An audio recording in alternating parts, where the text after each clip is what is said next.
So yun guys, ang problema ng e-bike na to is na-drain yung battery kasi 2 months hindi nagamit eh.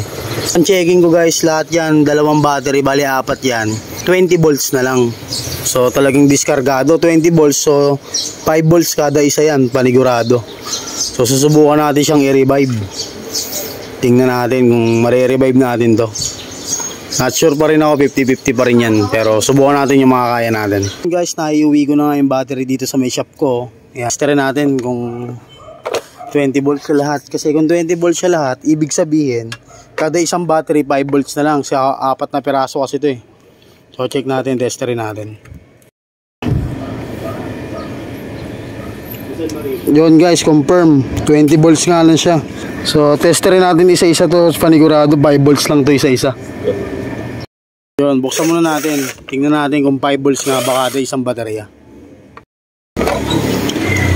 Yun o, medyo okay pa yung battery, wala naman lobo. So bali na stock nga pala ito ng 2 buwan. Yun guys, testerin natin isa-isa. Tingnan natin kung 5 volts nga ba kada isang baterya. So 5 volts nga siya. So panigurado 5 volts din tong kabila. So susubukan natin siya guys, i-revive. Tingnan natin kung magre-revive pa to. Hindi ako sigurado, hindi ako 100% na mare-revive to, pero titestingin natin. So guys, sa pagre-revive nga pala ng baterya na to, gagamit ako dito ng cord. Ayan, 2 cord yan, pinagduktong ko. So bali, parallel nga pala ang gagawin natin dito. Meron akong e-bike dito guys, ayan, isang baterya niya, tapos ito sira.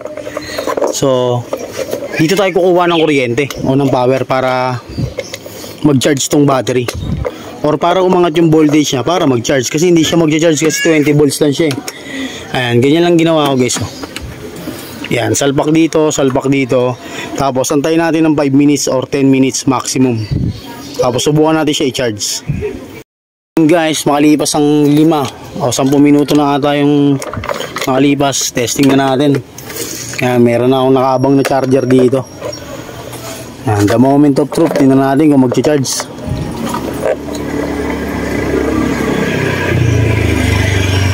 Ayun guys, nag-charge. Ayun o. Kaya lang nagbi-blink siya, pero nag-charge siya. Wow. Ngayon tingnan muna natin to mga ilang oras. Tabayan na natin, tapos ipapalit natin yung bagong charger nito. Kasi itong charger ko 20 ampere lang to, pero nakakapag-revive ng mga to. Bali okay na, nag-charge siya. Kaya kung maririnig nyo, umuugong yung charger.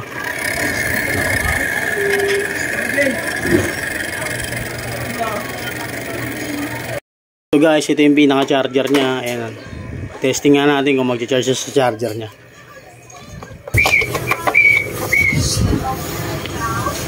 Yun. Okay na guys. Nag-charge na. Ayan. Guys, after 12 hours, halos 12 hours ko to chinarge. So, check natin yung battery kung ilang voltahe na. Kasi kahapon, chinek ito kahapon, 20 volts lang. Tingnan natin ngayon. Ayan guys, 52 volts na. Full charge na siya guys, full charge. Ngayon, sasoli na natin sa customer to. So guys, dito na tayo sa bahay ng customer no. Ayan. Testing na natin yung battery. Ayan guys, ito na. Ayan. Testing. Kung ilang volts na kahapon, 20 volts lang to eh. Yun 52 volts na. Okay na. Full charge. So yun guys, full charge. Testing natin kung babagsak yung battery niya. Hindi naman, hindi.